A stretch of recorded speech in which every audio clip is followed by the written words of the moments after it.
All right. Everyone take a seat, please.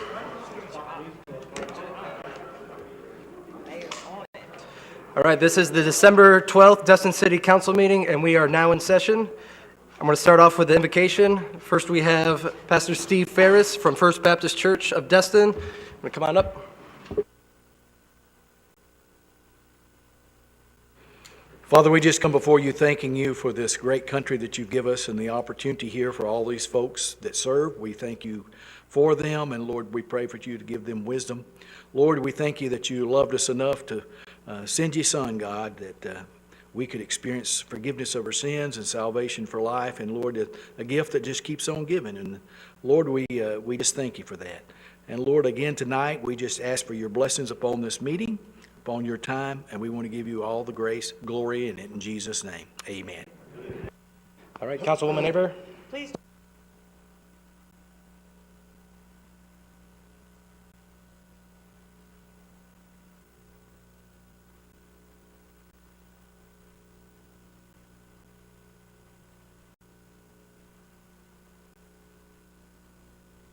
All right, for just a note, we have our city land use attorney remote. She is ill right now. And other than that, I'm going to do a little quote every time we start this. So let me turn my guy back on here. So I got coming together is the beginning, keeping together is progress, working to get together is success, and that comes from Henry Ford. There we go. All right, so first up is the announcements, and if we want to do the presentations and announcements, how do we want to work that? We want to do the agenda approval, though. Ah, I'll move to approve the agenda as is. right. Call the vote. Okay.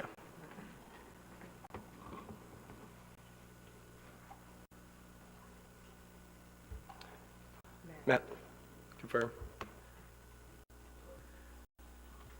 All right, so moved. All right, with that being said, Bernard, if you want to come up. Oh. He gave me the wrong name.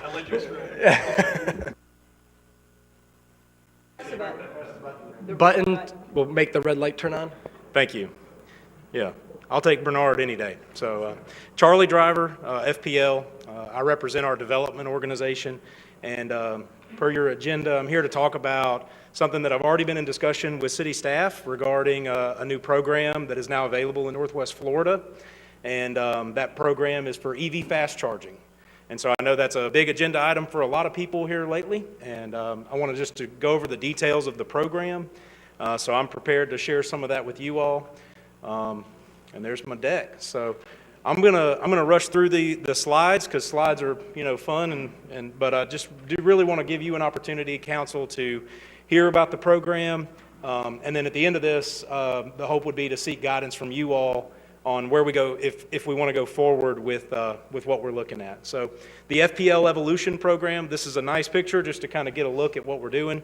We're installing, let me go through my deck here. Just to tee it up, EVs are growing rapidly. I was in this similar role in 2013, kind of saying the same thing. And I was like, oh, just a few years. Well, the few years is kind of here. It took a little longer than we thought, but EVs are growing rapidly. The state of Florida is actually the #2 state for adoption of EVs. So a little over 150,000 cars, I think, is the number, which doesn't sound that impressive, but it's growing really, really fast. So we at FPL want to be prepared for that, and we want to make sure that we can enhance mobility for EV drivers. And, Florida is a popular place. We want to make sure that we enhance mobility for our visitors as well. So a little bit of information about, people, the habits of EV drivers and some of the folks that own electric cars. Like I said, they're busy. They're all over our state, and we want to make sure that we can provide an amenity to get from A to B. And so that really leads me to the gist of the program that I want to share with you guys tonight.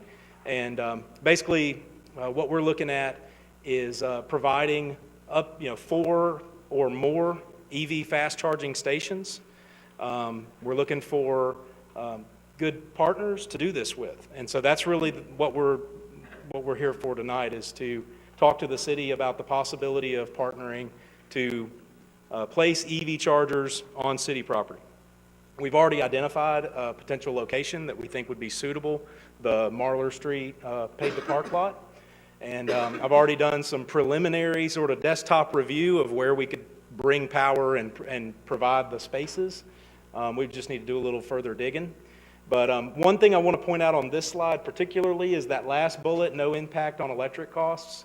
And it truly is no investment on the city's behalf other than the spaces. So that's really what we're looking for, is the property to put the chargers on. And what we're looking for here is a 10-year agreement to do that. So effectively, it's 4 fast charging stations. In the initial outlay, it would be 4 fast charging stations. We would meet any required laws or codes in the construction, including ADA requirements. Those have become increasingly important, and our team is well aware of that, and we will design our sites as necessary. There's really no investment on the city's part financially. Like I said, it's just the space that we're looking for, so we bring everything turnkey.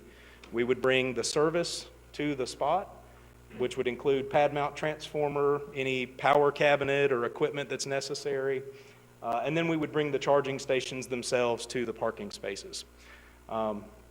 After that, we also make sure that customers know where our stations are. So this is a little quick glimpse of the FPL Evolution Charging app.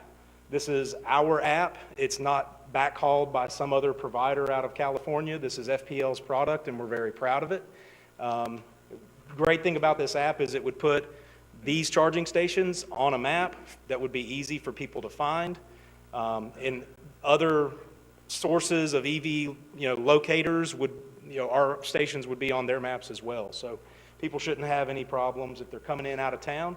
They should have no issues finding a charging station. And, we really want to make sure that we can help bolster that mobility. And, really we're looking for places that are visible, and we think that Marler Street spot is a great location, working with staff. And so really briefly, this is just a quick look at kind of what we're looking for, and you have the location that meets our criteria. So you're on the major road frontage. There are amenities nearby that someone could enjoy. So we want to provide a really good experience for these EV drivers. So the very last slide is just how long it takes, and I know we put 8 to 10 months on there, but good luck. I'm joking. No, it's hard. So look, I ran through that really fast. I tried to hit the highlights, but I want to, as much time as y'all will allow me to stand here, I'd be glad to take questions. Otherwise, be glad to field them, via email or through staff, whatever works for you all. All right, first up, Mr. Destin. Well, thank you. This is quite fortuitous, since we placed $50,000 in the budget last year for this very location for charging. Now we can put that $50,000 somewhere else, can't we? Yes, sir. Well, yeah, we'll get through the agreement, and then I'd say yes, sir. Yeah. And we were headed in that direction. Okay, thank you. Because it was placed in the budget for this year. So I don't see any downside. If you guys are going to put them in, that would be great. I agree. All right, Councilwoman. I wanted to, first of all, thank you so much. Like Dewey said, we already had money set aside. We were planning to do this. So you jokingly said 8 to 10 months, good luck. What do you truly believe would be the timing to get the pads in, to get the posts in, get the whole setup done? Is it usually 16 to 18 months? Yeah, the hardest part, and I won't look towards the city attorney, the hardest part is if we can get through about a 6-page agreement together. We do that. It's not too difficult. But if you get our buy-in, the city pretty much does what we tell them, right? We get through the agreement. From that day, that's when we sort of start that 10-month tracking.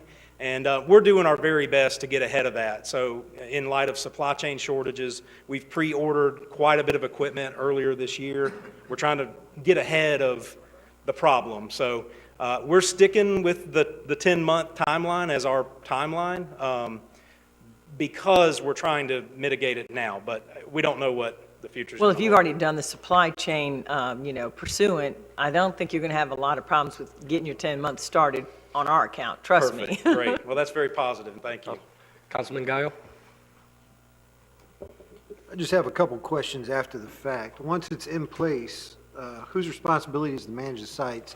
So if we run out of parking and somebody starts parking in those spots, whose job is going to be to maintain that that's strictly for charged vehicles? Who's going to be restricting how long they stay there? Whose responsibility is it going to be to maintain this once it's in place?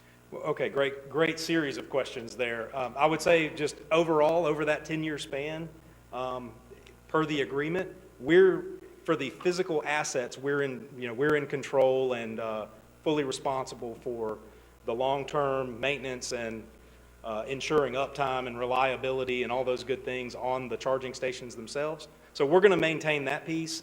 We don't have a code enforcement officer on staff yet. So, in terms of if we run into issues with the chargers themselves and people, someone pulls their Super Duty or something in there, that's going to be something that would probably bubble up. I don't want to speak for the city, but would probably just bubble up through city's code enforcement, if you're already patrolling the lot. But I don't want to step over the line there. So you would have control over how that gets managed from a policy perspective. I'm not going to manage your city policies, but the signage says don't park, EV-only spaces, and, we have to trust that folks will do that for the most part. So, but those are great questions and ongoing issues that, as electric vehicles become more prevalent, that the whole world's grappling with. That's really a good question for how we move forward. All right, good. Councilman Bagley? Thank you. So I assume you're familiar with ChargePoint? Yes, sir. Okay, so their model, just for everybody else's, they're the non-regulated y'all are the regulated public utility. They're the non-regulated folks that do this same kind of thing. Their model is either we buy or lease the charging stations, and then we pay them, if we lease them, for example, we would pay them a fixed price per month. And then they would update all the software, they would update, because there's been a lot of changes, I think you would agree, in the last few years. Absolutely. Over this. But then they pay back, we can add on a fee or whatever. So is your contract give the ability to compensate the city for the use of those spaces also? It does not provide for a revenue share or something, based on utilization. And that's primarily due to the regulated nature of us as your provider. So the rate is a fixed rate. That's another element of ChargePoint or any other provider of EV infrastructure is, the rates can vary. Ours is a fixed rate. It's already approved through the Florida Public Service Commission. It's 30 cents a kilowatt hour. Any day of the week, whoever pulls up, that's what they're going to pay. So, and all of that gets done through our app, similar to the ChargePoint network. Yeah. But to answer your question specifically, we are not doing a revenue share on the back end or anything like that. I will say, talking to city staff, and they could confirm it, I'll let them confirm it, I don't want to speak for them, but this could be an opportunity to enhance utilization of your paid lot. So in slower seasons, the lot would still get some traffic potentially for people driving through or locals that need a good fast charge that maybe the charger in their garage doesn't provide. This would be a good fast charge to get on the road for a trip, for example. So I would see that as a potential advantage, that maybe we can't provide the revenue share, but utilization of the spaces. could- So, Right. thank you. Sure. Excuse me. Thank you. Appreciate that. No, everybody wants to do it. That's not the issue. Sure, yeah. This is a business decision. This isn't do we want to do this? This is what is the best business thing? Because I like you.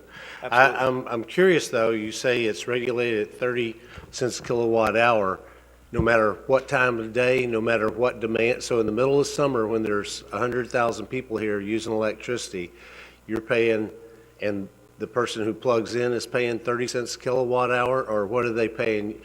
Is that what you're charging? Yes, sir. Okay. So when they pull up to the station and download the FBL Evolution app, they're going to preload it with so much money from their credit card, and they activate the charge, and it's 30 cents a kilowatt hour. Okay. Now, I will say the pricing can get more complex over time. If we have dwell time issues or something, we can regulate that pricing. We have a lever we can pull to encourage people to get off the charging station If we think we're experiencing too much dwell time, like people staying for 2 or 3 hours after the charge is complete, we have a way to, by price, manage that, but we're not actively pursuing that today. And what if they don't have fast charging capability? Then they would not need to plug into that site. So it's only going to service vehicles with fast charging capability? Yes, sir, which I don't believe will be too big of a dilemma. With the evolution of these vehicles, they're pretty much all exclusively providing fast charging. I know in the early phases, the There's BMW still some of those out on the and highway. they are. They're getting about 10 or 12 years old, but they are there. I might have hit a button. Oh. They are there. Yes, sir. That's an excellent observation. And then my question with that is, so you have all the adapters, this is multi-adapter? Yeah, great question. So our space will provide at least 4 of the, what I would say the American standard or the standard connector, and then at least 1 of the, what's called CHAdeMO, which is the Asian market standard. And then, that's every vehicle except Tesla's. And then a Tesla owner would be able to utilize their own adapter to our station to then charge. Awesome, thank you. Yep. All right, Mr. Destin. And just one other question. We're charging $5 a day, I think, to park there now. Would you pay the $5 plus the kilowatt charge? Yes, sir. I wouldn't interfere or even desire to be involved in your parking operation. I'll leave that to y'all. Okay. And I suppose these details are in that 6 pages you're talking about? Actually, that specifically isn't, but most of these details are. Yes, sir. Okay, well, we look forward to seeing that. Absolutely. Thank All you. right, anything else? All right, thank you for your time. Thank y'all. If you can hit that button for me. All right, moving on, we're going to go into public comments. Everyone gets 3 minutes. We have 3 minutes at the beginning of this meeting and then 3 minutes at the end. If you guys have an agenda sheet, number 5, public hearings, anything of A, B, or C, we will have our own open discussion then, and then you can speak on those matters. But right now, if anyone would like to come up, 3 minutes on the clock. I will give you a 1-minute warning, and we'll take it from my left to right.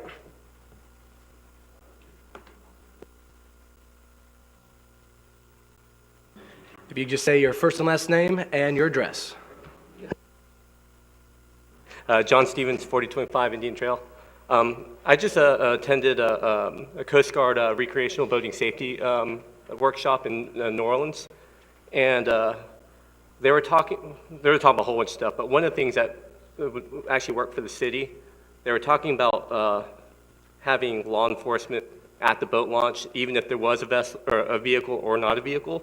So what they were trying to suggest people do was to put a parking spot that is easily visible, that is marked saying it's specifically for law enforcement.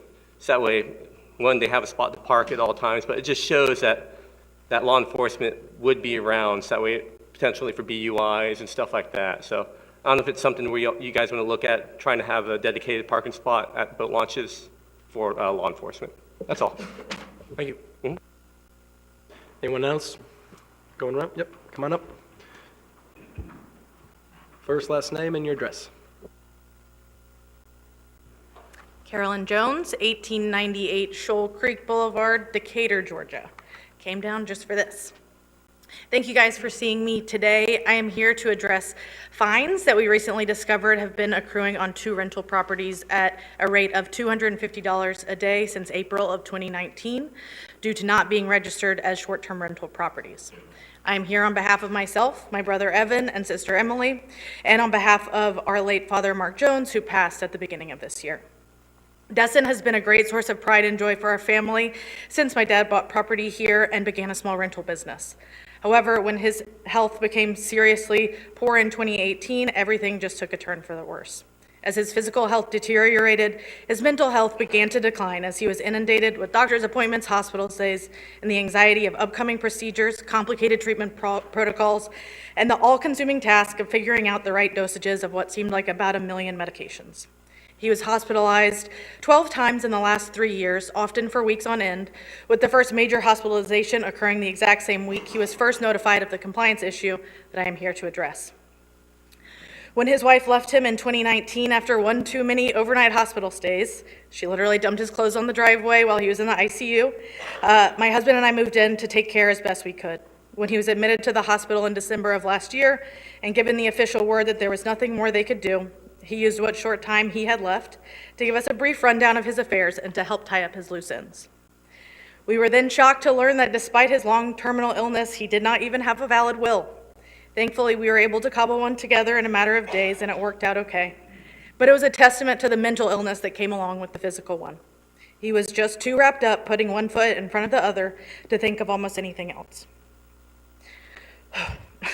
I've spent the last 2 years receiving all of his mail, email, and phone calls. I had no clue there was no issue with the city of Destin.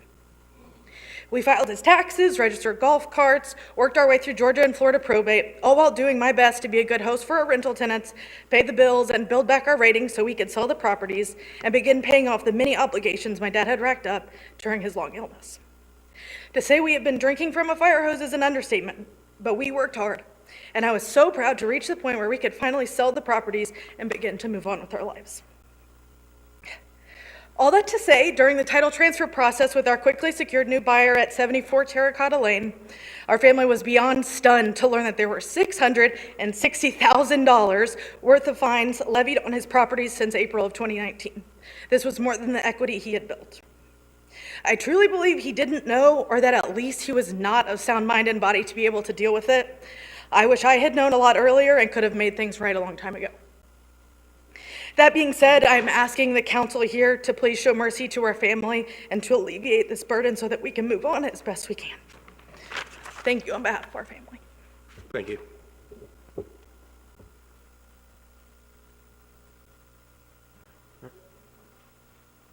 Anyone else? Seeing none, I'm going to close the comment portion. Oh.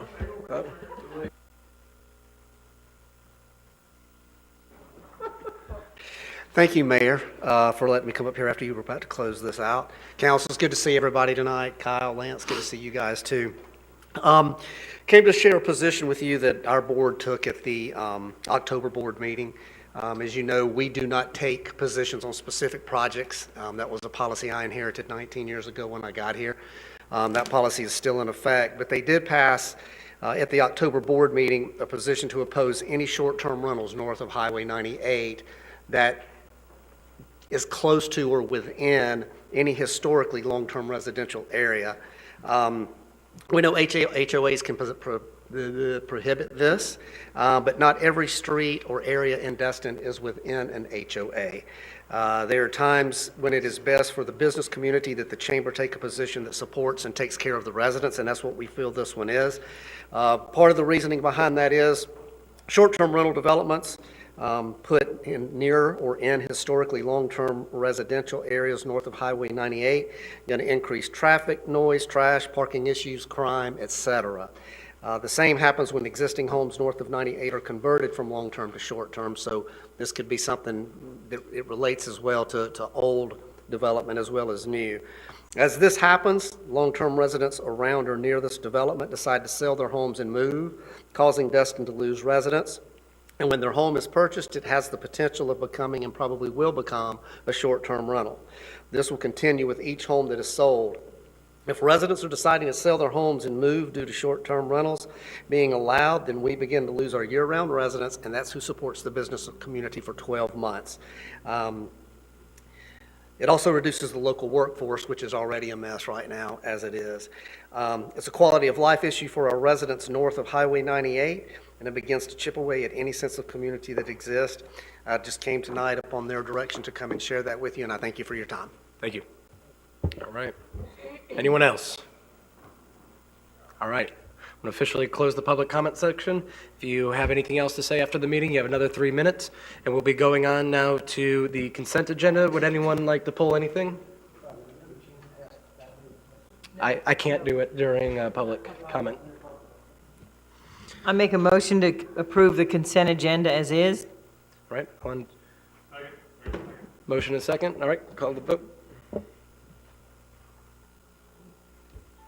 There we go.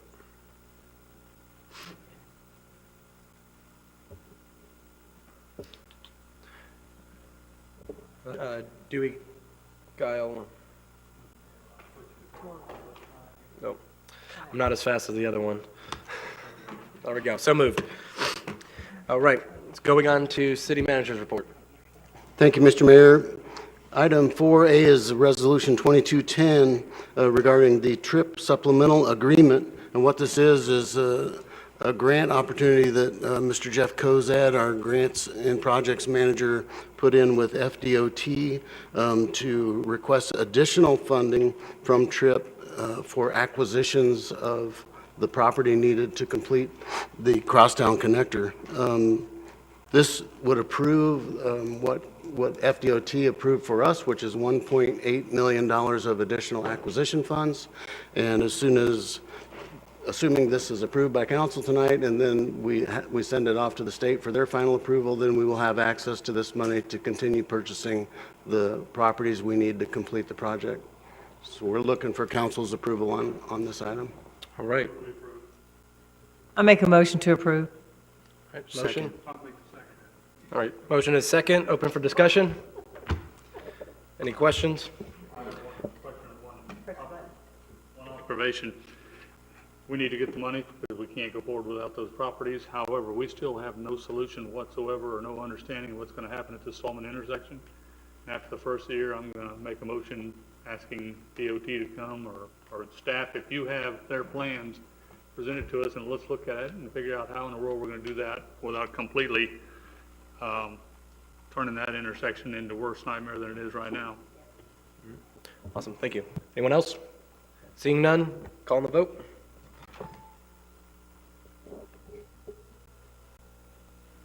Okay, passes unanimously.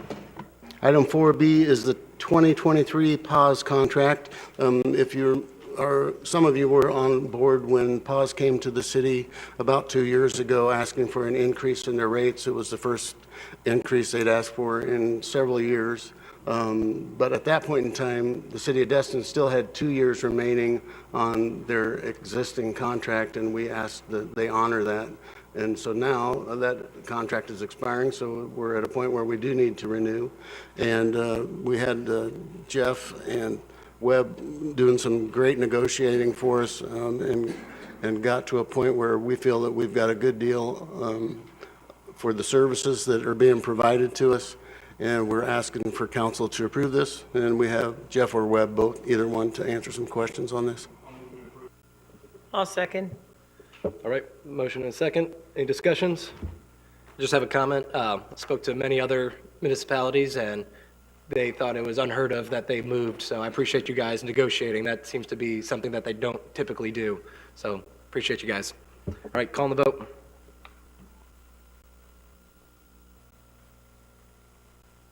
All right, the vote's unanimous, so moved.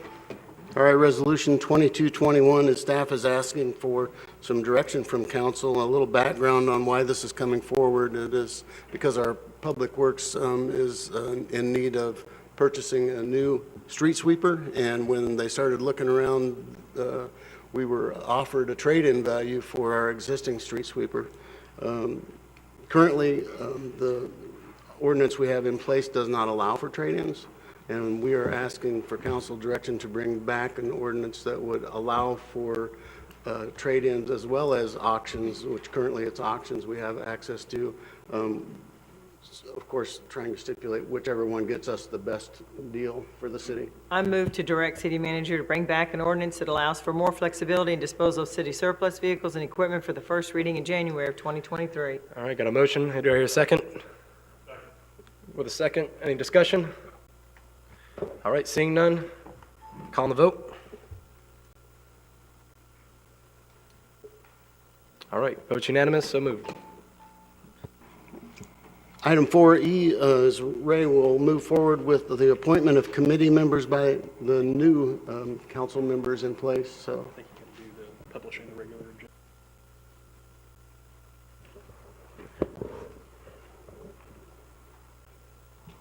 I did skip an item. If you will allow me to go back real quick. Thanks to Kyle. My trifocals failed me. But we do have a Resolution 2221, which is the annual publishing of the dates of the regular city council meetings. Each December, staff is supposed to bring that back for council's approval. We did set the proposed dates as were aligned with the original request back last year from Councilwoman Hebert.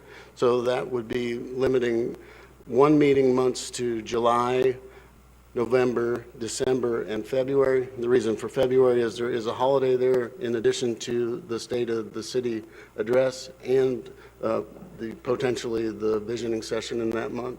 So this is up to council. You can change it however it is. We did try to align it with the original request from a year ago. I move to adopt Resolution 22-21. Got a motion here, a second? Second. Okay. Any discussion? Calling the vote? Oh, yep, go ahead. Oh, okay, and I didn't see that. All right. Maybe I didn't hear. December, I don't see that on here. And Yeah, we were limiting December to one meeting also. And on the date? December the 6th? Okay, and we had it 12, so from 6 through till the January meeting, we would have no meeting at all, is that correct? If we stuck to, if we did the first Monday of the month, like this year, we jumped to the second Monday to put it more towards the middle, and we can do that next year too, if that's what council wants us to do. All righty. I'll make a substitute to that motion and move the December meeting to the second Monday of December for the one meeting in December of 2023. All right, second, is that okay? Second. All right. All right, any further discussion? Councilman Guile? He covered it. Okay, sounds good, all right. Calling the vote. All right, passes unanimously. All right, now we will do the appointments of the new committee members and board members by the new council members. So Ray, take it away. Mayor and council, as you know, according to our code, each council member is entitled to nominate an individual to each of the city standing committees and boards, and that nominee is appointed by the entire council. The term of office of each appointee runs concurrently with that of the nominating council member. The terms of office for 3 of our council members expired on November 28th, and so did the terms of their nominees. So, Councilmember Bagby, returning council member, the new council members, Tory Giles and Matthew Switzer, are being asked tonight to nominate individuals for appointment or reappointment to our 7 standing committees and boards. Although we are providing them a list of applicants, it is within their purview to select their own nominees who are residents of the city of Destin. I just want you to know that we don't really have enough applicants to fill all the vacancies. Even if we assign members tonight, we'll still be 1 short local planning agency and 1 short of the town center. So, and I provided you the list, and it's within your purview how to want to appoint those members. All right, thank you. So do we want to go individually? Do we want to do a blanket? How would the council like to proceed? I pressed my thing, but you took me off, so I'll make a motion. I have talked to each of my appointees individually over the last couple of weeks.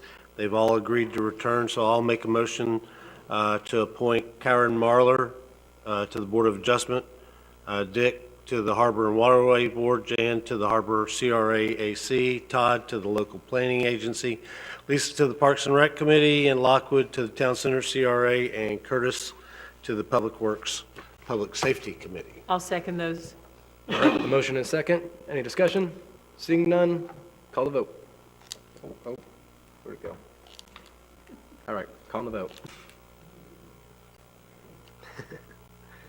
All right, Matt?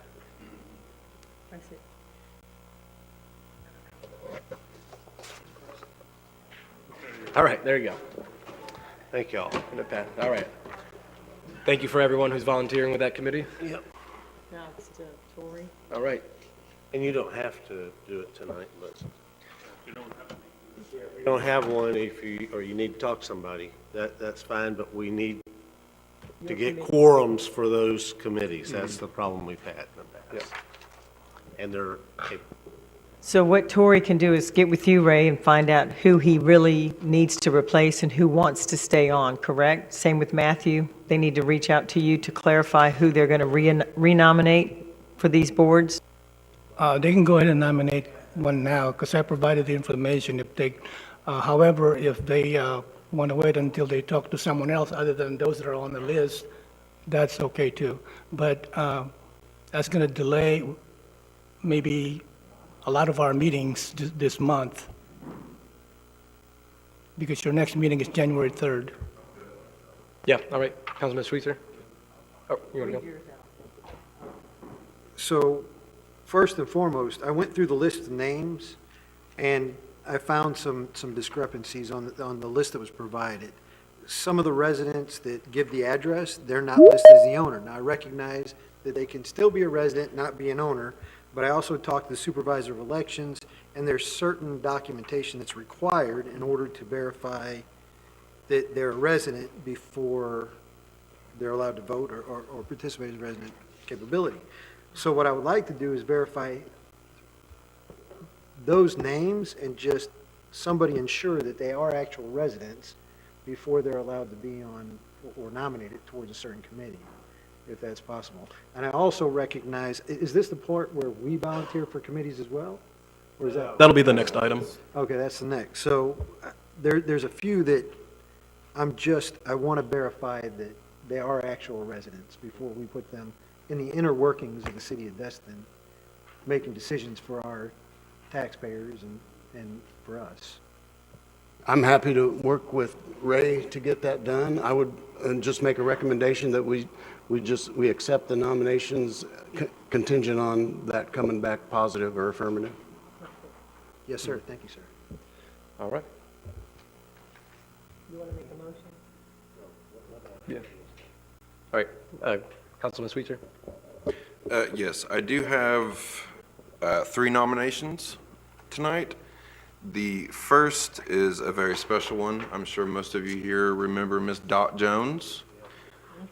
She was one of the biggest people in our community. However, her granddaughter, Lorena Anderson, over here would like to step up and take her place. And so I would like to make a motion to add Lorena Anderson to Parks and Recreation. I'll second that. All right, motion and second. Call the vote.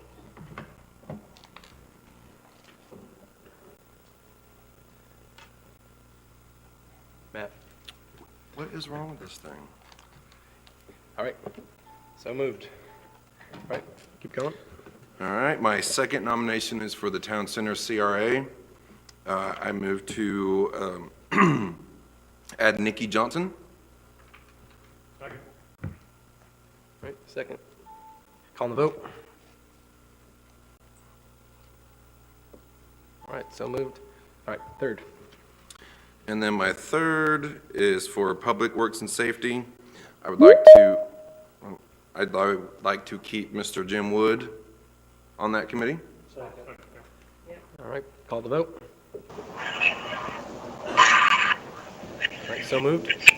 And then whoever's online, if you can mute, please. Do you have any? I'll go ahead and make some recommendations too. Jump on in. So pending the verification for Parks and Rec, Isaac Berth. All right, we're going to go one at a time, okay.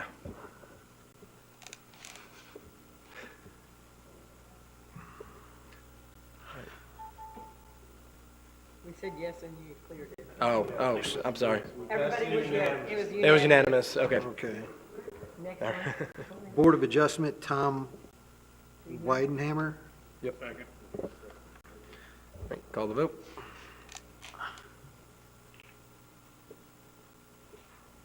All right, so moved. And then Public Works and Safety, Tom Weidenhammer. Second.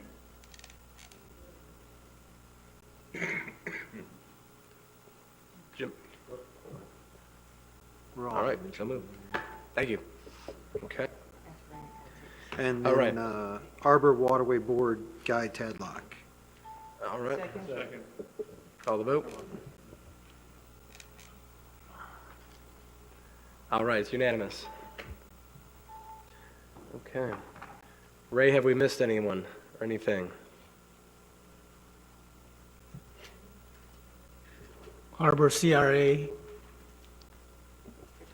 and Town Center, most Okay. importantly. So we're good as far as nominations? No, you missed those. All right, so if anyone's out there watching now or later, come on out and put your application in. Well, we have nominees. Oh, we do? but Okay. They're not they're not nominated tonight yet. Okay. So does anyone else? They don't have to be They nominated don't have to tonight. be, it's just, Do we have a quorum with every committee? no. Okay. Yeah, if you can nominate, yeah. Nominate. Let's throw some names out there. Let's do Casey Jones for Harbor CRAAC. Second. Second. Discussion, none, vote. So moved. All right. And that's Local Planning Agency, Jay Perut. Perut? All right. One second, Matt. Second. Discussion, vote. All right. Unanimous. All right.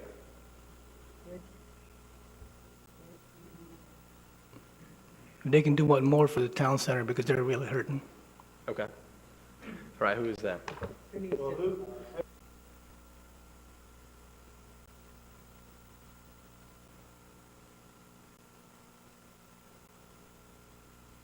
A quick question. This is definitely on our list of everyone. I know of a few others that have put in applications in the past year. Do we not have those? I don't have anything else other than what I have here, so I need to check that. You know how long ago? It was a good 8, 9 months ago. Okay. I would have to double check, because all I know is they're all here on this list. Okay, thank you. I'll nominate one more for Town Center CRAC, Dorothy Robinson. All right. I'll second. A second. Dorothy Discussion. Robinson. All right, call the vote.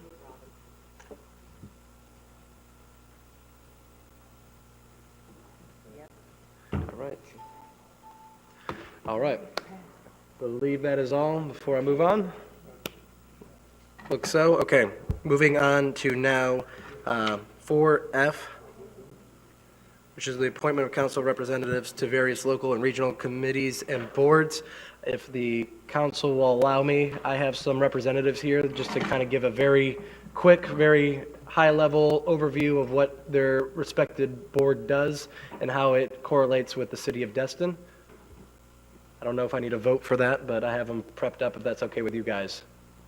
All right. Ken, since you're here in person, I figured we'd go first. If you can just say your name, your address, and who you're here to represent.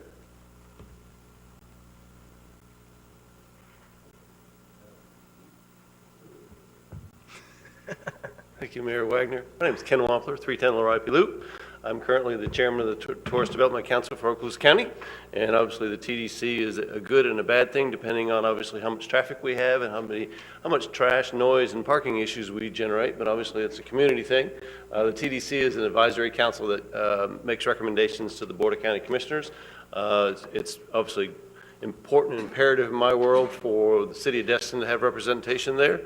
We do get some interesting items, but we focus a lot of energy on sales and marketing and public relations and how it's going to stimulate the right kind of tourism in Okaloosa County. And since we expanded the taxing district to include the north end of the county, obviously we have a lot more representatives from outside of the city of Destin. So with that being said, Ms. Abear has been a great representative for the city of Destin, and I certainly can't make a nomination for her to continue on, but if it pleases her, I think that she'd be a great representative for the city of Destin. Glad to answer So any moved. questions. All right. We don't need a whole lot. And I I'll mean, make, a lot of people don't know what these committees do. I'll and I know nominate you Dewey. might, but we have new council members, we have people listening online who may have no idea what these things do. I'll nominate Dewey for a second. For, Yeah, for my right, alternate. All right, so we've right. got. Wanna- Second. In a- if I could just clarify on that one, there's really no alternate because of the way statutes works. But Dewey, if you could just be, in emergency pinch hit, but, we'd have to go through a process to get Dewey appointed. Just wanted to make sure everyone knew that. Yeah. Yeah. Okay. So can I keep going? If we want to put Nathan, call the vote. Okay.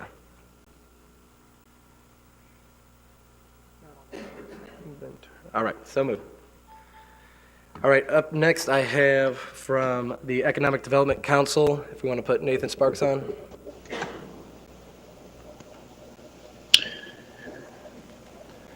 All right, Nathan, it's all you. Nathan Sparks, 1 Okaloosa Economic Development Council, 206 Gracie Lane, Niceville, Florida. I appreciate the opportunity to join you virtually this evening. I'm getting a little feedback, so I'm going to do my best here. So our policy board is now known as the Business Leadership Council. And that board is comprised of roughly 50 people, including local municipal government representatives like yourselves, our county representatives, representatives from our school district and our universities and colleges, as well as our trustee level members of 1 Okaloosa EDC. As you all know, we're a nonprofit public-private partnership focused on growing prosperity throughout Okaloosa County. We have a number of strategies we use to advance that mission, and the Business Leadership Council is really the front line of that activity. We meet bi-monthly. Our next meeting is on January 12th.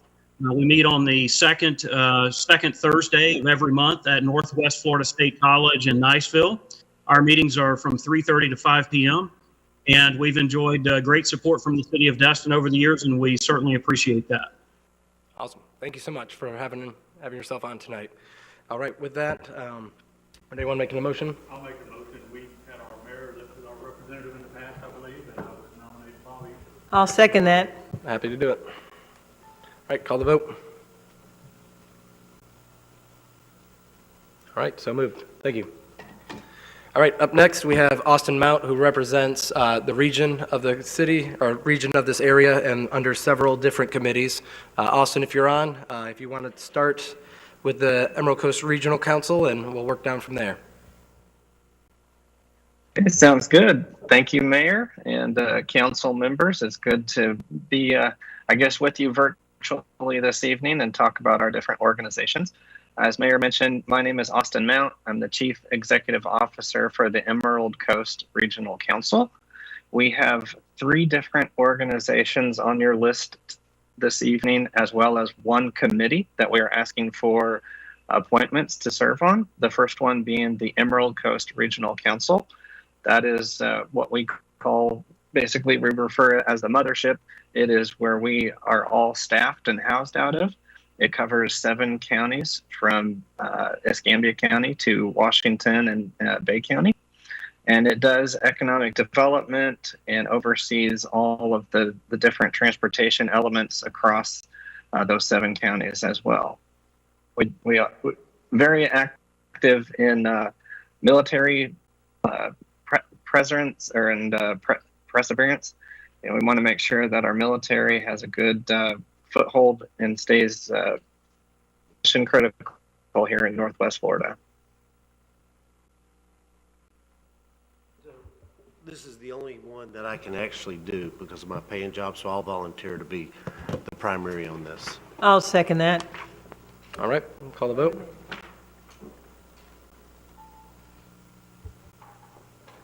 All right, it's unanimous. Okay, and the next one being the TPO. Okay, so the Okaloosa Walton Transportation Planning Organization is one of the 3 TPOs that we staff in Northwest Florida. It's charged with developing a long-range transportation plan and also the annual project priorities that we submit to FDOT for consideration into their 5-year work program. If anybody is interested in transportation, this is probably the where you would like to be.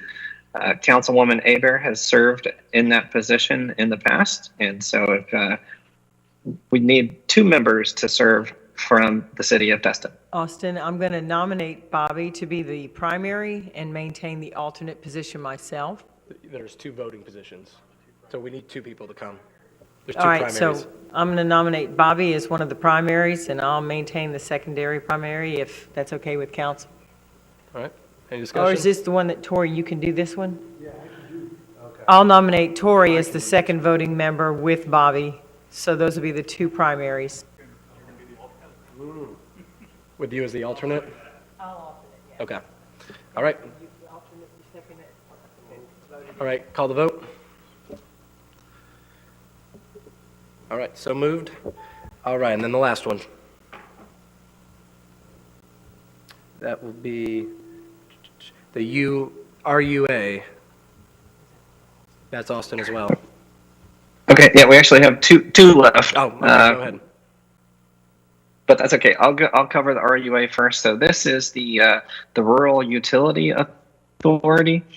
It is really nothing more than just a vehicle or a shell of an organization that allows some of the different entities across the region, like Destin water users, to tap into the state revolving fund that is offered for low interest loans to entities like Destin water users. And the committee or the organization generally only meets once, maybe twice a year to adopt a budget and discuss any new loan applications that might be present. We don't have a lot of work that goes on underneath that, but it does meet at least once a year to approve a budget. All right. Anyone want to take a stab at something new? I'll nominate Matthew. Awesome. All right, with the second, call the vote. Yeah.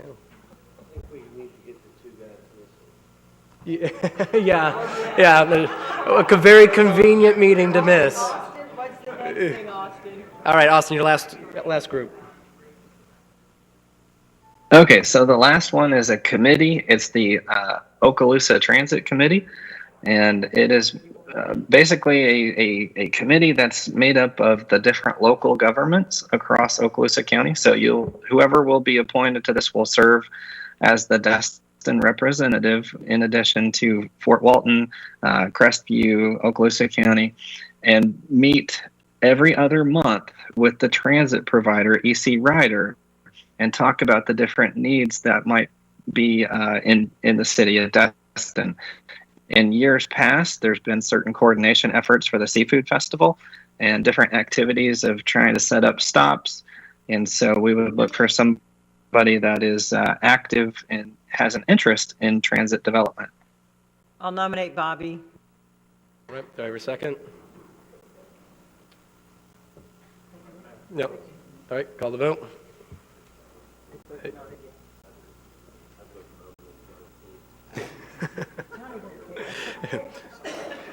All right, so moved. Thank you. All right. Did you need an alternate? Thank you, Austin, for giving your time tonight for that as well. Thank you. Thanks, Austin. Absolutely. All right. Thank you for the appointments. All right, Matthew, What about the Florida League of Cities? that's going up next. So Okay. I didn't have any representatives, so now we get to go back to the traditional way of doing this. All right, so for the Florida League of Cities, I'll start with the regional one, so Northwest Florida Regional Florida League of Cities. Do I hear a I think it was nomination? already, were you and I, we on it We were. before? Do you? Matthew's volunteering. Yeah. He wants to volunteer. Yeah, no, take me off, yeah. You'll absolutely. be, okay, so you I do and not I'll want be, everything. okay, great. Perfect. All right, so we have all right, call the vote. Let's not make this the Bobby show. All right, so moved. All right, so let's do the Okaloosa County Florida League of Cities. Yeah, this is just a primary, single alternative. I'll nominate Matthew Sweester as the primary and solo. Nice. Kevin Schmidt is the alternate. Yep, second that one, Jim. All right, so moved. Call the vote. So moved. Okay, jumped out. Okay, so that's all that. We are going to need a Okaloosa Public Library Cooperative. Johnny King. Mr. Mayor? Matt, did you want to do that, Matthew? You want to be the alternate? Yeah, make him the alternate then. I would like to, if we can, have Johnny as the alternate and me. We can switch that. He Okay. made the nomination. Okay. We're good with switching that? Yeah. Okay. Thank you. Councilman Sweetser as the primary, Mr. King as the alternate. Call the vote. So moved. Okay. Few quick announcements, Mr. Mayor. Yes, sir. We've got this Wednesday from 6 to 7 p.m. If you have small friends in your house, nieces, nephews, grandchildren, or children, please visit our library because Santa Claus will be visiting over there, and you will have a chance to get your picture taken with Santa Claus over there. So This Wednesday? this Wednesday at the Destin Like Library. in 2 days, got In it. 2 days, yep. The next council meeting will be on January the 3rd, and that's a Tuesday because of the holiday of the New Year. Also, beginning in January, we will be posting draft versions of chapters 1 and 2 of the LDC. They'll be available online for your review on the city's website, so we encourage everyone to take a look at those.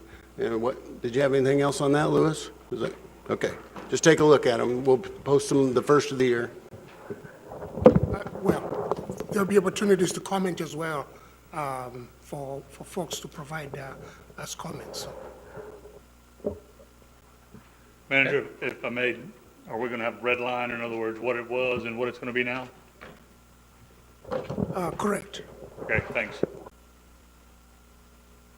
Also coming up in January, we will be hosting the FDOT Grant Workshop right here in this room on January the 24th. It will run from 9 a.m. to 4 p.m. You will need to register online if you want to attend that, and we will be sending out additional information so you can get that registration information. Finally, big shout out to the Destin United Methodist Church, the Destin Church of Christ, and the Destin First Baptist Church for helping us out Saturday. We had to do a change of plans with our normal parade. It was nobody's fault. We enjoyed over 30-plus years with our previous sponsor who let us stage there for a long, long time. They've got a deal in the works, and we didn't want to mess up their deal, so it had nothing to do with either one of those parties. It was a good business decision on their part, and the community, as always in Destin, stepped up, and we had a great event Saturday morning at the Destin Christmas Parade, so thank you to all who made that possible. That's all I have, sir. Mr. Johnson, also just on the Christmas parade, it will be broadcast on Channel 6 on Cox Cable. That listing will be on our website by tomorrow when I get some time to get that posted. And then also we will be pushing it to our YouTube channel, so expect to see that also by Tuesday. Can you also repeat the time at the library Wednesday night for Santa pictures? Absolutely. Destin Library from 6 p.m. to 7 p.m. And go out there. There'll be refreshments as well as a great opportunity to meet Old St. Nick. All right. Thank you so much. All right, moving on to number 5A, public hearings. This is a public hearing, so I will turn this over to Kyle. Thanks, Mr. Mayor. First up, we have 5A. This is John Bath of Scope Construction LLC requesting approval of conditional use 2233 CU. This project includes the construction of 3 townhome dwelling units. The subject property is located at 1100 Quail Circle. And if I could, I'll start with you, Mr. Mayor, and move down the line, see if there's been any ex parte communications on this matter. None. None. None. None. None. None. Thank you, guys. With that, if the applicant, if you could please stand and raise your right hand, I'm going to swear you in, and any member of staff and any member of the public who plans on testifying, please stand and raise your right hand. Do you swear or affirm the testimony you're about to provide is the truth? All right, thank you, guys. With that, I am going to turn it over to Ms. Kopp. I believe she is on virtually. Yes, thank you, Kyle. I apologize for not being there in person. I'm a little bit sick, but the first thing I want to do is enter into the record the staff report and the agenda item dated November 22nd, 2022. Thanks, Kim. As the applicant, do you have any objection to the staff report entering into evidence? I see no objection. Thanks. Okay, so before we begin the quasi judicial item, I just want to let the council know that, as you will recall, the burden is on the applicant to prove that they have met the criteria set forth in the Land Development Code. Since this is a conditional use, you will be focused on 7.12.10C. All of that is in the staff report, but I will just quickly outline what those criteria are. It is the 1, land use compatibility. 2 is sufficient site size, adequate site specs, and infrastructure to accommodate the proposed use. And here staff has indicated a potential public safety issue that they can answer questions about if needed. 3 is the proper use of mitigative techniques. 4 deals with hazardous waste. 5, the council is required to avoid overproliferation of uses, and the number of townhomes in the district is listed in the staff report as 450. And then 6, compliance with applicable laws and other ordinances. So the council will look at those criteria and determine if they are met after listening to the applicant. And I will note, this has been to the LPA. That was on September 22nd. LPA did recommend denial. Tonight, staff is recommending either that the council deny the item, or you may approve the item with the following conditions that are set forth in the staff report. The first condition was that the site would not have vehicular access from Airport Road right-of-way. Second, there would be no curbside trash pickup operations that occur on or along Airport Road. 3, that this is subject to major development order approval.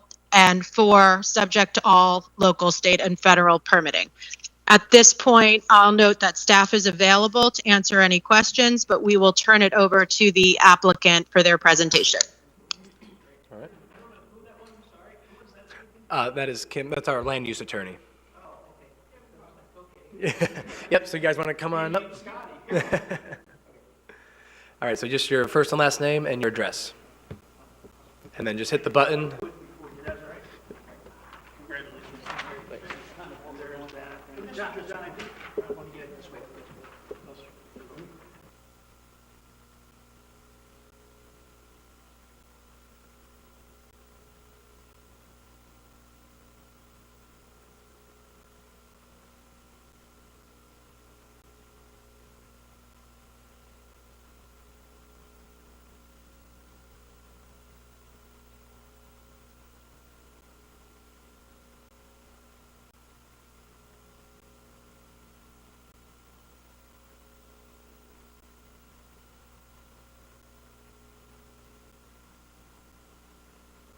All right, hit the button, make it red, and the floor is yours.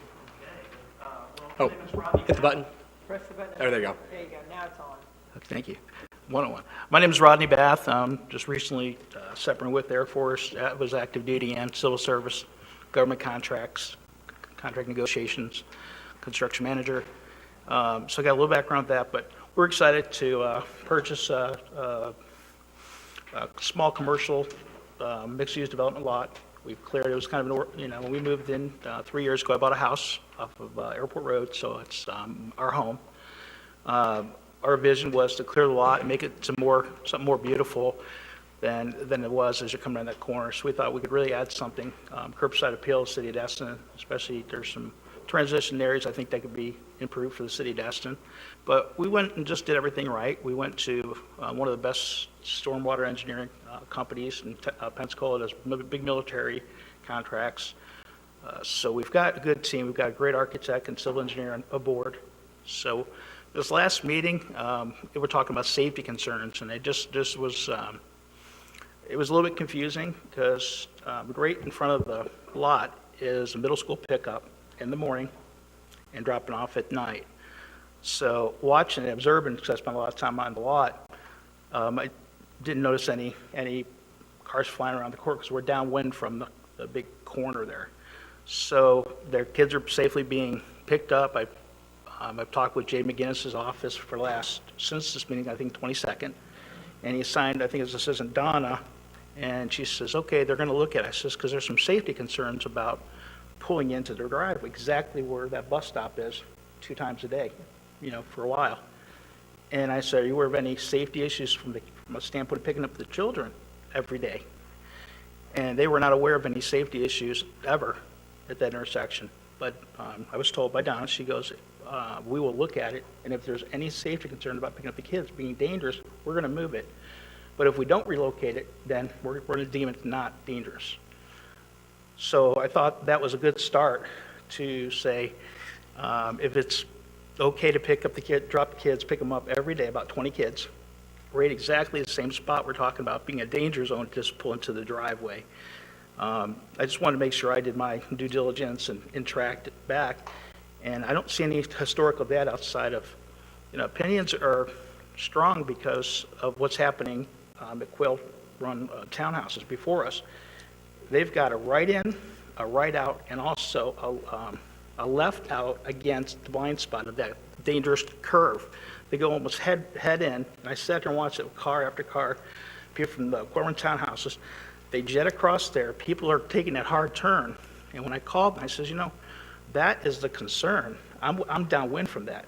If accidents are going to happen, it's going to be, up there. And that, I think it should be considered to try to close that in. But I was told that in order to do that, I've got to request and put it in writing. And I says, well, if we're talking about safety issues, and I'm happen to be the one downwind from that one, I'm getting caught with, I believe, the safety issues were created from the one up there, not where I'm at, down the wind, where kids are getting picked up right in front of our development.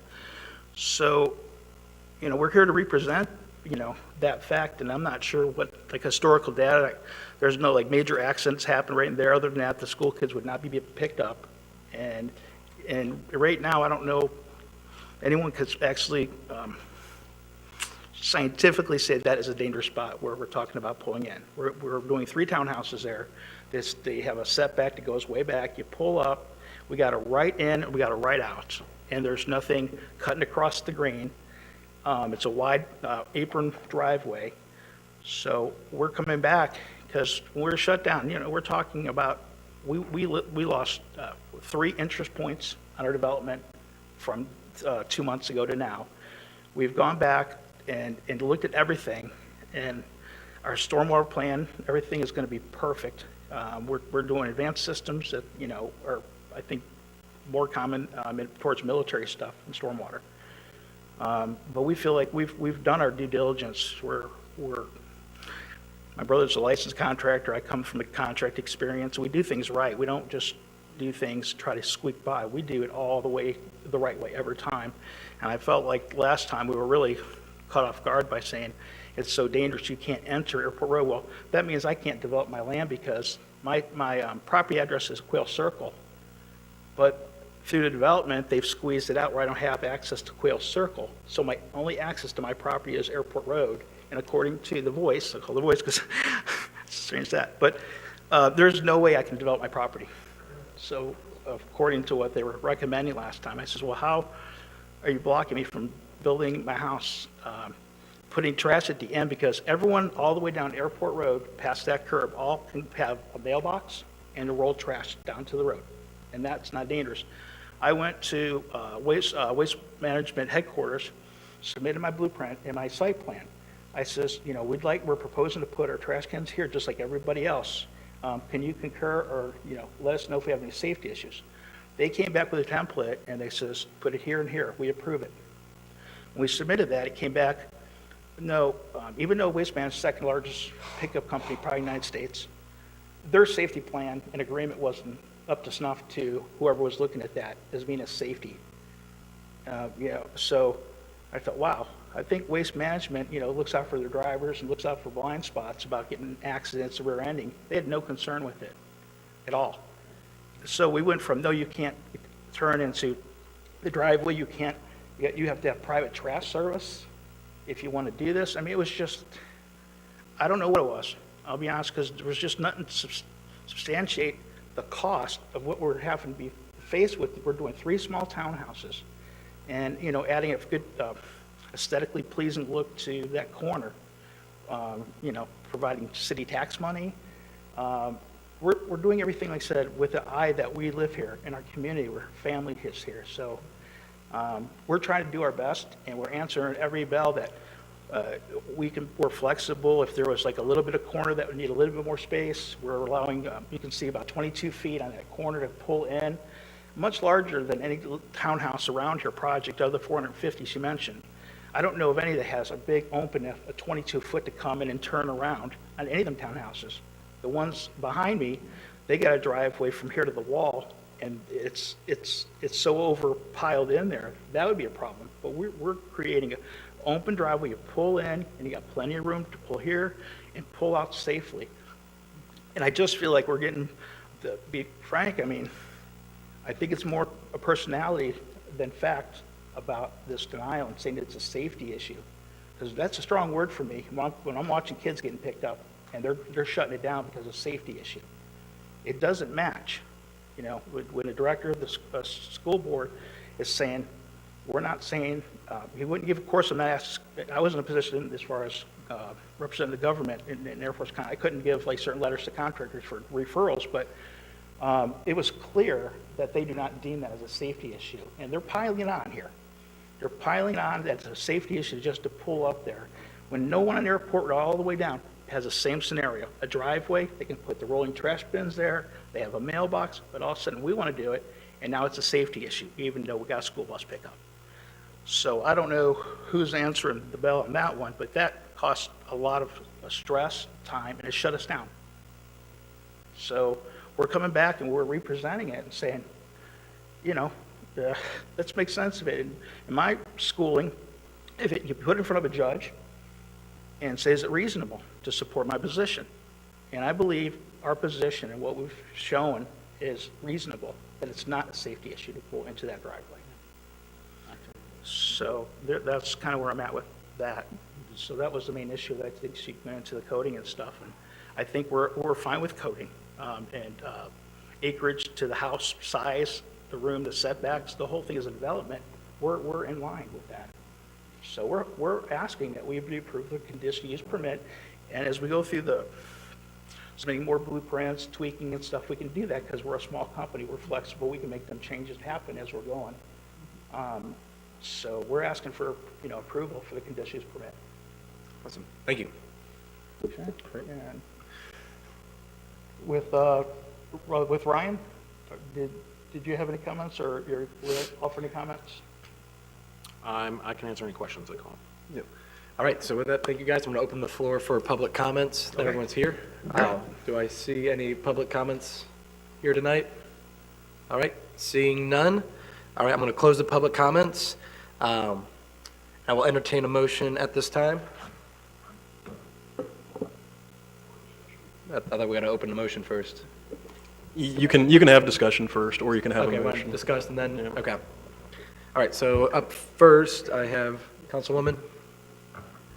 So, city engineer, I mean, I've gone down Airport Road, and I know that the school bus, it is a pretty big bus. It does stop. It stops all 4 lanes, even though it's not required to. So I'm not really sure if somebody stopping to pull into a condominium is different than a full-on bus that's stopped with everyone else realizing it's a bus. What are your thoughts as far as the safety, your opinion as our city engineer on the location of this? Yeah, so the 2 existing driveways that flank either side of the property are not far enough apart to have a driveway placed on Airport Road. So ideally then, if we need to provide access off Airport, it should be centered on the property. And right now, that's not being proposed. It's only being proposed 118 feet away from Quail Circle. And then also, we're creating a new driveway onto a Airport Road, which is coming around a curve right there. And this is a multifamily development, so we're going to have 6+ cars coming out of a new driveway right there. So ideally, to get this safe, it's just not ideal for a multifamily development on this lot. Can I interject? Can we talk about the distance that you're talking about from the corner to where our Yep. driveway is? It is. Yep. It's a lot of like space. We're not there around the corner. We are way downwind, and I would disagree, it's like right on top of it, because it's not. I'm Yeah. sorry to interject, I probably spoke out of turn, but that's where they're trying to tie us into the corner of Quail Circle and the traffic cutting across against the blind spot. That's the danger. We are downwind with the bus stop. Can you put your driveway coming out on the side street versus onto Airport? Well, my official recorded deed is Quail Circle. But they pushed, the way they did the road, they pushed it out, and my 22 feet of frontage to pull the driveways there was, the way they poured it, it inched me out. Everyone gained all the way down to Quail Circle, but as it got closer to Airport Road, mine got shut off. So I got a recorded deed of Quail Circle as my driveway, but it's squeezed out, so the only way we can get to it is on Airport Road. And we positioned it where we felt like we were trying to push it down, and I thought with the rules where you could, with an exception, you could move the driveway down even further, because we were trying to accommodate any safety concerns about location of the driveway. So that's kind of, we looked at everything to go with the flow, make it work, make the changes. So if we have to modify the driveway a little bit, but to force us back to the center, he's worried about being closer to the corner for safety. We're pushing it down to be further away from it for safety. And it's like conflicting. It's like, keep it down as far as we can to safely have a driveway to pull in. Don't bring it closer to the curve if that's the problem. Thank you. All right, Mr. Destin. Thank you, Mayor. Staff, refresh my memory, didn't we get a grant from the state of Florida to put some skid resistant to the tune of, I don't know how many hundreds of thousands of dollars on the corner of Airport? On the curve, is this in that area where we just spent hundreds of thousands of dollars to put non-skid because it was a safety risk? Yes, sir. We placed a high-friction surface treatment in that curve area and just a little piece down the straightaway on both Okay, sides. and is that in front of where they're proposing to have their project? No, sir, I don't think it goes down that far.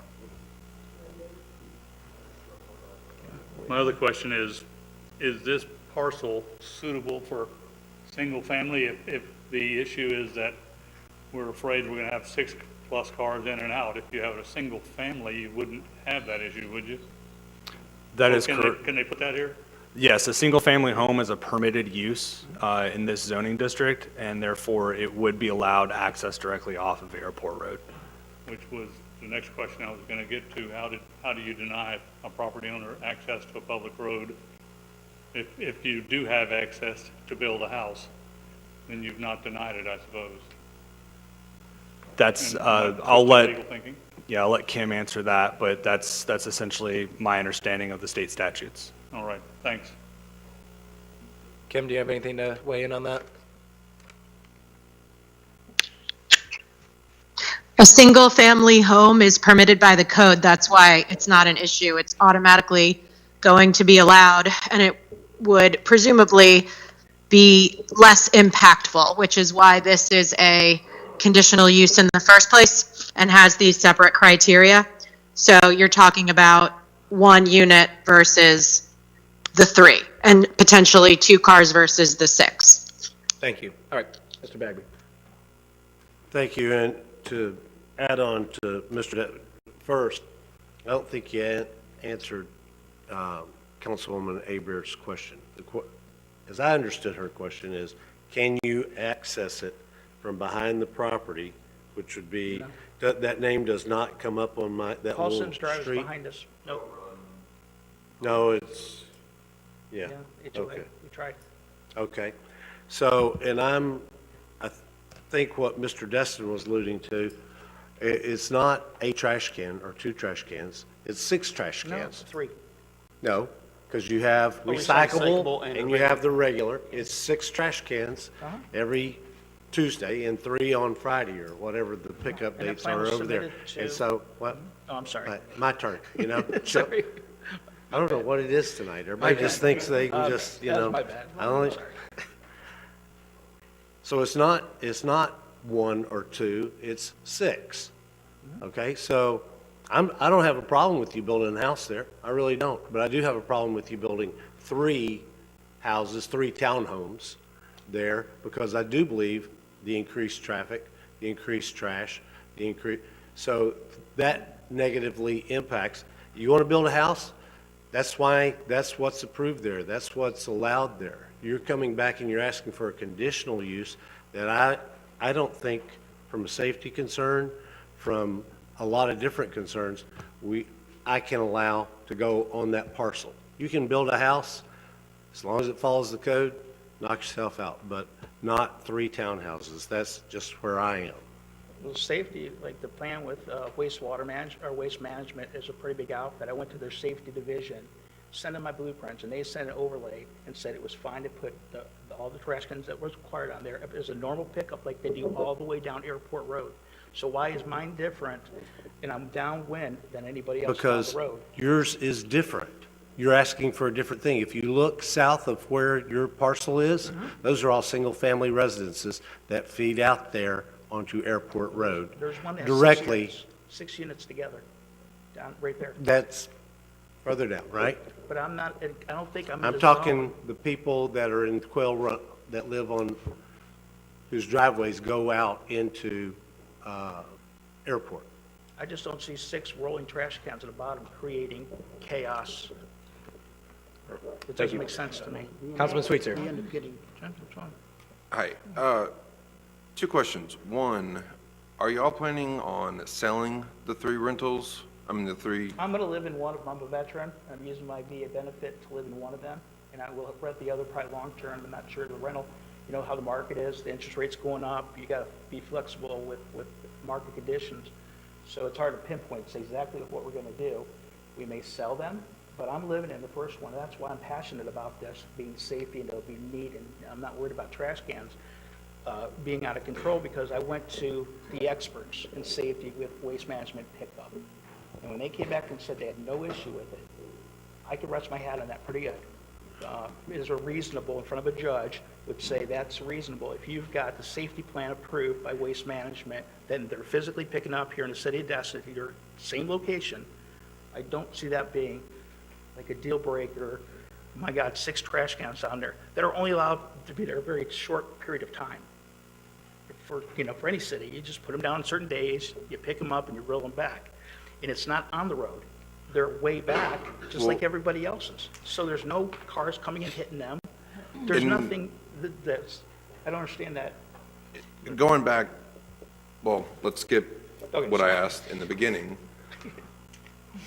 But the trash cans, when Waste Management comes through and they pick up, they don't always go right back into your property, which is technically the right of way.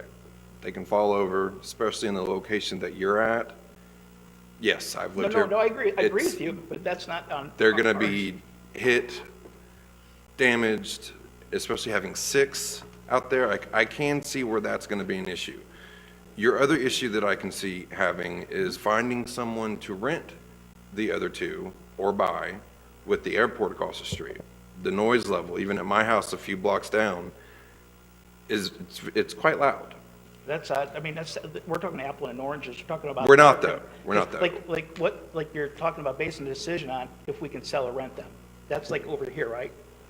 Am I not, because that's my personal property. What I'm trying to get at is if it was one single family, it would not be an issue in the big picture of all of it.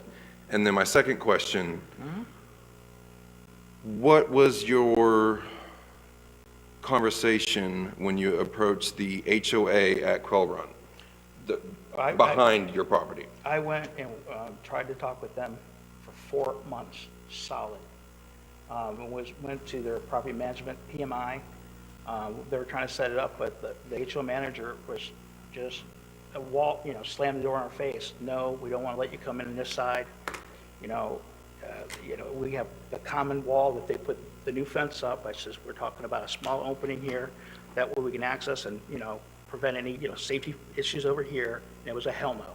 As a matter of fact, when I had construction trucks just pull up, trying to get set up, police were called to get towed, like 3 different times. This guy was a bulldog. And I'm pretty good with approaching people and try to give concessions, considerations, but this guy was just no. Who did you say it was? He's the HOA manager over there. I don't know his name exactly, because I was too busy dealing with the police, to be honest with you. But he had dark hair, What, you were there one day, Yeah, right? he was tall, probably in his mid-60s or so. Yeah. Okay. And PMI went Yeah. back, and I says, can we please set something up, a meeting with them, just to have one discussion with them? It was no. So I'm Yeah. getting blocked on that side, I'm getting blocked on Airport Road. My deeded property says Quail Circle, but I can't use it because I got squeezed out, and everyone else got more land, but I got squeezed out.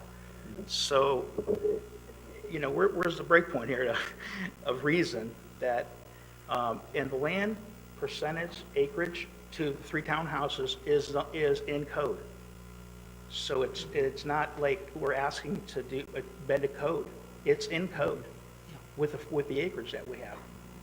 And having trash cans at the end is just, like you said, dangerous. Well, I'm not sure whose liability is that, but I think that's an issue with waste management. If we got cans flying over and causing accidents, that can't be on individual house owners coming down. One flew out, one got windy, it's in the rail. Okay, now, who's in trouble for that?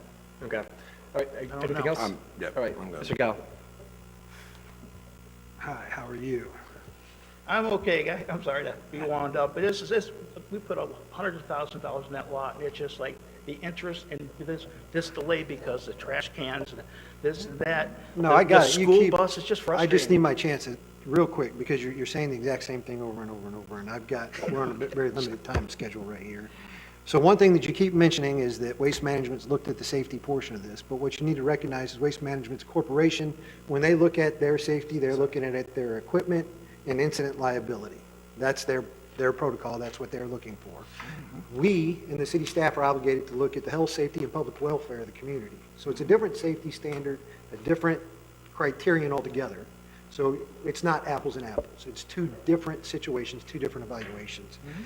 One other thing that I've got to stress is that our local planning agency, they've reviewed this thoroughly. They're appointed by the council in a committee, and we have to trust that they're doing their job efficiently and effectively. And if they're not, then we're not doing our job by appointing the right people. Something that I absolutely agree with Mr. Best and Mr. Bagby on is you kind of insinuated in the beginning that this property is, you've lost all use to it. You haven't lost use to it. You can do a single family dwelling. You just want to rezone into something We were completely denied different. any developments. No, you Any can do development. single-family dwelling. I got a letter stating no developments. Now, you can do single-family dwelling. I'm telling you right now, you can, because the LPA has no authority over. All right, well, hold that. Can you guys? Yeah, so staff has something to add to the record real quick for this because we apologize, this did not make it into the staff report. However, it's in the LPA staff report. Per article, oh geez, my screen just froze. Sorry, there we go. Per LDC Article 8.04.02B, corner lots fronting on streets with different classifications as identified in Article 8, Table 8.1, shall be accessed from the street with the lower classification. Airport Road is an arterial, Quail Circle is a residential road, so therefore, per our LDC, it shall be accessed via Quail Circle. And then going back to the Lost All development, a single-family residence is permitted and can be approved on this lot, even with access off of Airport Road. I don't know what letter the applicant is referring to. That if that can be provided, we can fix that at the staff level. But that is I'm going on the record right now saying that is not true. Well, I got the letter from All right. the office. Anything else? That's fact. No, I think that's covered. All right, Councilwoman Abear. I'd like to make a motion that the city council deny conditional use of 2233 CU. All right, I got a motion. Do I hear a second? Second. Motion is second. Call the vote.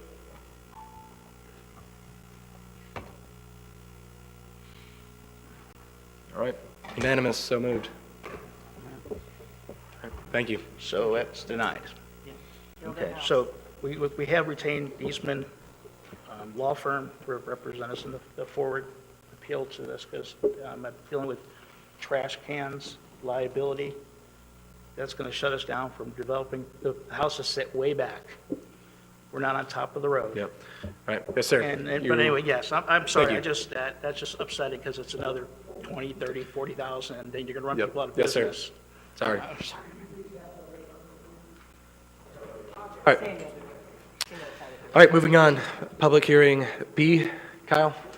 All right, thanks, Mr. Mayor. This is item 5B. This is the first reading of ordinance number 2218 PC, an ordinance of the City of Destin, Florida, amending Comprehensive Plan 2020, providing for authority, providing for findings of fact, providing for jurisdiction, providing for the adoption of a small-scale amendment to the Comprehensive Plan, future land use map to include a change in future land use designation of a parcel of land located east of the Destin Airport, as depicted in Exhibit A, consisting of approximately 24.98 acres, from low-density residential to institutional, providing for incorporation into the comprehensive plan, providing for conflicting provisions, providing for severability, and providing for an effective date. And I think we have Destin Water users here as well as the applicant for this. This is technically a quasi-judicial matter, but I won't conduct it with those formalities given the nature of it. So being that this is a public hearing, do I have any public comments? Seeing none, close the public comments, and I'll entertain a motion, or do we want to discuss first? That's where they're thrown. I second. All right, I got a motion and a second. Any discussion? Seeing none, calling the vote. Mr. Destin. All right. All right. Motion passes. Thanks, Bobby.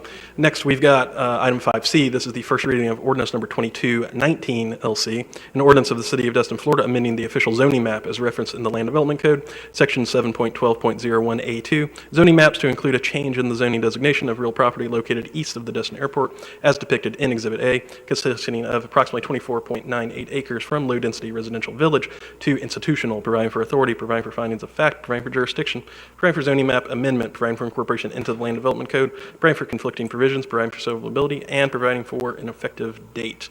And this too is a public hearing. Thank you so much. With this being a public hearing, I'm going to open the floor right now for public comments. Seeing none, I'm going to close public comments, and I will entertain a motion at this time. I move the city approve the proposed ordinance on first reading. Do I hear a second? Mayor, Any just discussion? for the benefit of the new members, this is the same parcels, correct? And you change it in the comp plan, then you have to change it in the LDC, which is below the comp plan. So, yep, you can't do the LDC without doing the comp plan. That's the way it works, crazy stuff. All right, calling the vote. All right, the vote passes. All right, moving on to number 6, comments from the council. All right, we'll start up with Councilman Sweetser. Anything? I don't have anything in addition tonight. All right, thank you. Mr. Gao, Councilman Gao. Yes, I would like to thank city staff and Lisa Firth especially for that Christmas parade. That was a huge undertaking, and I think it went amazingly well. And I think you guys did an amazing job, and that you need kudos for that. Great. Moving on. And I would echo that thought, and I would just wish Merry Christmas and Happy New Year to the staff and fellow council and citizens of Destin. Mr. Baggy? Yes, and for the benefit of the newer members, we try to have a legislative sponsor for almost everything we do up here. And the discussion, I thought we were going to do this last time, but I got off track. I will volunteer to be the legislative sponsor for beachfront parks in Crystal Beach, because I know that's going to be a big project coming up. And usually we have a legislative sponsor that kind of helps the staff, and it's the only person that lives in Crystal Beach up here. I'll second that. Thank you. All right, with a motion and a second, do I hear any discussion? Seeing none, calling the vote. All right, you got what you asked for. Thank you. The next thing is, I've been approached by several people, insurance regulation specifically of pontoon boats. And the state has changed it to where not only do they have to insure the boat, I guess they have to insure the people, which at least if I listen to the pontoon boat rental folks, it's going to put some of these people out of business, which it may put the ones out that keep violating everything, because I think the other folks are going to follow by the rules. But I would like the staff to come back with a recommendation on a resolution at the second meeting in January. Since the legislature won't meet till March, we can have time to figure out if we want to pass a resolution recommending they keep it, change it, or do whatever with it. So I would just ask the staff to do that. I also want to wish everyone a Merry Christmas and thank the staff for what they did both at the Christmas party and at the parade. You did a great job, and we appreciate it. And then the last thing is, as we are looking, I would ask the staff to have the Public Works, Public Safety Committee look at possibly changing the traffic pattern out in Crystal Beach, specifically on Dolphin. It's a very narrow street. It's been a long time. Dolphin south of the first two neighborhoods, I'll put it like that. Not Dolphin from Luke south, making that one way. So it's a very narrow street. We have a lot of traffic. We have a lot of kids that live there. And as we develop beach parks out there, it's going to get worse. And so one way of calming the traffic, we've put speed humps out there, and quite honestly, that's not helping. We've put a bunch of stop signs there. That hasn't solved it. So now maybe we put it one way, and I'm sure the Public Works, Public Safety Committee can bring us a recommendation in their ultimate wisdom. And with that, Mr. Mayor, If that's in the form of a motion. I'll make that motion. By Right, God. I was about to ask. All right, do I have a second? All right. All right, call Well, the you know what vote. that motion is? Have Public Works, Public Safety look at Dolphin Street south of Loop. There it For is. one-way traffic. All right, calling the vote. So moved. And besides wishing you Merry Christmas, I wish you a Happy New Year. And I hope everybody's safe, and I hope to see you all back here in 2023. Thank you very much. Thank you so much. Councilwoman Abear. Thank you, Mayor. I have a few things that I did make mention to make sure they were on the agenda, so y'all knew that I was going to bring this up. I would like to ask the city manager to put together an appropriate pay raise for our senior leadership for compensation due to the fact that we have other cities trying to steal our most valuable gems. Won't name any in particular, but we obviously are not paying them enough, and we did not give them a raise when we raised our staff. So we need to make that, right, and we need to up the pay to keep our awesome employees. And I'd like to make that motion, if I can get somebody to make a second on it, for him to bring back compensation ideas for us to make it up. I'll make a second so we can discuss it. Yep, I got a second, open for discussion. Yeah, but my question is, did we do a compensation study for the senior staff like we did for everybody else? Well, Crystal, did we do that? Didn't we They have were that? included, they were included in the I other. thought it was, so we have the recommendation, basically. So we're just going to bring it forward and see what we're going to do. All right. That's all I need. Councilman Gao? Mr. Destin answered my question. Hey, I like it. All right, moving on. Take a vote. Bag me? Did you? All right, call the vote. All right, so moved. Thank you, teammates up here. The second question and authorization, I would like to make a motion and have the council agree with me that we need to authorize the finance department to install a new full-time position starting 1 January 2023 so that we can immediately hire some very well-qualified people to fill those spots for the finance department. So if we can hit that full-time employee approval. All right, I got a motion. Do I hear a second? Yep, all right. Yeah, I'll second it. There you go. All right. Did we have that position in the budget and wasn't it planned for? We were intended to bring it back, and Ms. Aber volunteered to get this jump started.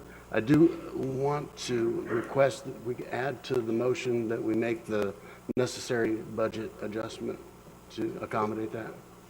Okay, so you're going to bring this back to us and we'll vote on it? Right. Yep. All right. Can so- we do a tentative, do you have authorization at your level, Lance, to do a temporary contract, part-time person that can be in that position, and then when everything is falling through and the follow-through of what the full-time is, maybe change that person in February? Because I know if we don't get somebody soon, Crystal's gonna pull her hair out. Yeah, what I do have the ability to do, and we plan on doing this, is contracting for some services on a part-time, temporary basis to help get the piles and piles that we need to get taken care of, and then come back out and get a full-time person on board permanent. I got questions. Yep. All right, Councilman Gao, you have anything? They didn't answer it this time. so- Uh-oh, there you go. Here we go. Ask away. No, so it was my understanding, we already had one position approved for Crystal, but she needed a second, so there were two position requirements inside the finance. I might not have understood that correctly, but I believe that there potentially one position that was already approved that's down, but they need a second approved for two new people. Is there any chance we can revisit that with Crystal and revisit it here at a later, before the visioning planning meeting in February? Yeah, and I think we may be saying the same thing. The motion that Ms. Hebert made is for a full-time permanent, and then I can authorize a part-time temporary contracted, which we could then turn into a full-time permanent part-time person. Part-time person. But what I'm looking at are two full-time positions. Is that what we're talking about here? Council can make that change. Yes, council can do that. All right, yep. Jim, anything? Nope. Uh-oh. Well, you're next. Go ahead, Council. Yeah, so let's go back a little bit. How many authorized positions in finance? How many authorized positions in finance? Currently, we have 3 full-time positions, which includes me, plus an accountant, plus someone who helps with payroll and accounts payable. Right. In the budget that we adopted, we only added one more, a finance intern for 16 weeks during the summer. What I really need is 2 more full-time people. We're overwhelmed, especially with the grant reporting. We've gone from, I think we reported on 15 million in grants last year. We're going up to over 35 million in grants this coming year. And we've been severely understaffed, and I've been racking my brain for 2 years to figure out how we can do it with the staff we have. But honestly, we need to be a department of 5 people to accommodate, especially all of the grants, but all of the growth that this city has had over the last 3 years. So we're authorized 3. I appreciate the expanded thing, but we're authorized 3. You're telling us you have the authority to contract out and have the money to contract out another full-time position for the remainder of the fiscal year. Is that what you're telling us? No, what I'm saying is I have the ability right now to, like, within the next week or so, get somebody on a contract basis just to help ease the burden in the department. And I think the motion was Which would take originally us to 1 4. additional full-time, but I'm hearing 2 additional full-times, so it would be a change to the motion. That's what I'm trying to figure out here so that we make sure that we apply the right solution. So you're going to do a short-term, full-time, 40-hour-a-week contract. If I can, but I mean, it's probably going to end up being part-time. I think we can get a part-time pretty quickly. Okay, and then you're going to bring back at the January 1st, or the first meeting in January, the budget authorization amendment and to fund 2 positions for the remainder of this fiscal year. That's correct. Okay, as long as we're all on that same sheet of music, as long as we're following our process, I'm happy to support this. All right, any other discussion? One comment, and I think I understand where we're going, but I would point out to my fellow council people, when we hire new people, we've got to know where the money's coming from, and it has to be a reoccurring source of money. because it's not a one-time expense, it's an expense into the future. So I expect to see, this is just, as I've said before, it's a little shell game. We take money from over here and we put it over here, but there has to be somebody over here, some over here to put over here. So I'm interested in seeing where that money comes from the new positions to shift over to finance, because it has to come from somewhere. So that's what's really what I would like to see, explanation of that.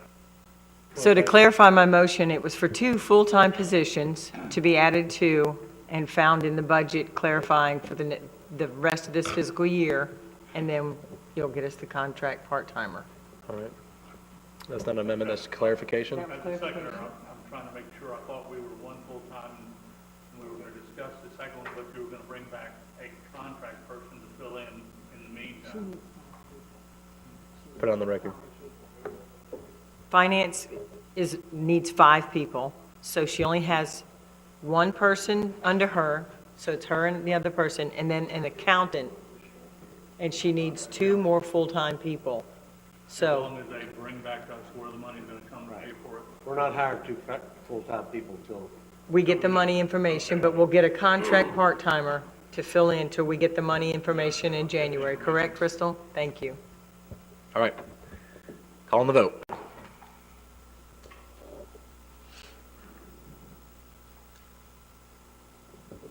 And no one's going. All right. Read it again. Verbal roll call. Councilman Sweetser. Yes. Bring him down. Torrigal, yes. Yes.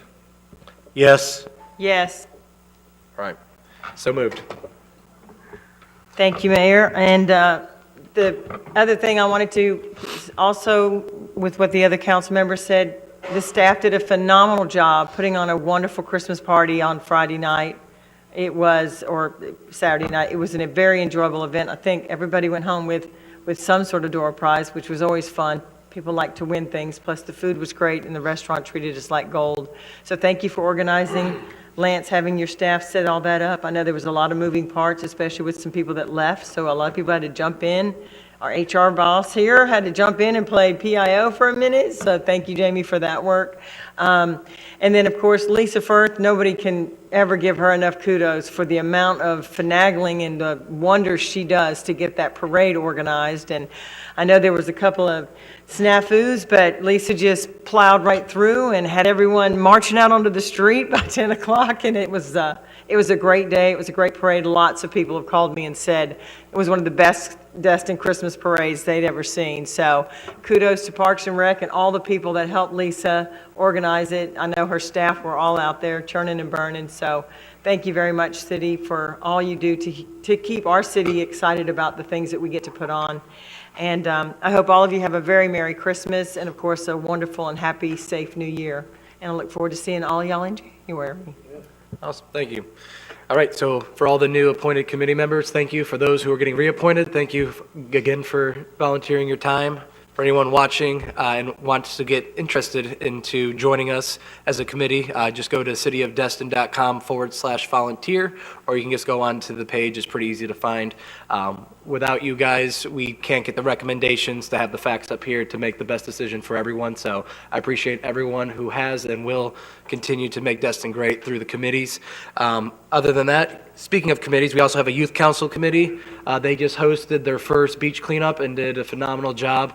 I think they're a really great group of kids and they're really smart, so our future looks bright there. And the last thing I would like to bring up as just put it on the under my name for next council meeting. I know Panama City Beach had just banned tobacco from their parks and beaches, and several other cities are doing the same. I'd like staff to start collecting preliminary information to have a recommendation up here of how we can move forward as a city to join our neighboring cities as a tobacco-free park and beach. Thank you. Mr. Attorney, Kim, you have anything?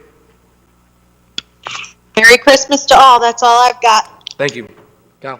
Nope, same. Merry Christmas. All right. All right, seeing so, we're going to go to public comments. Anyone? 3 minutes?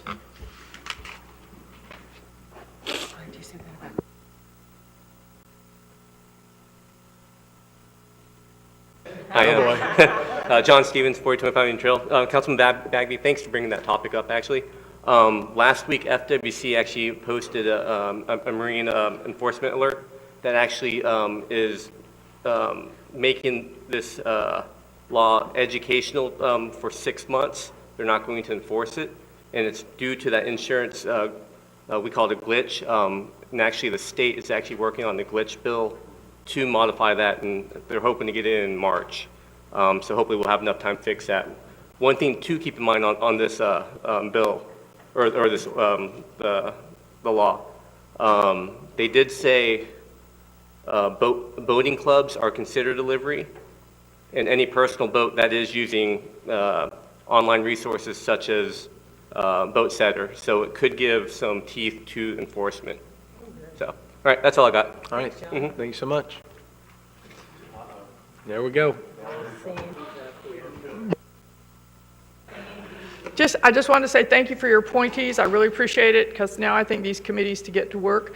The other thing I want to bring to your attention is that if council has to change the dates of their meeting, other than Monday, the first and third Mondays, please make sure there's room in the calendar for those committees that you're impacting to be able to meet, because that's important. I know Parks and Rec has been knocked out once this year because of a date change. I understand that, but there just isn't another day in the calendar. That's part of the problem. So anyway, thanks a lot for the consideration. Thank you. All right, going around, anyone else? Center? Gonna give it an extra couple seconds? All right, meeting adjourned.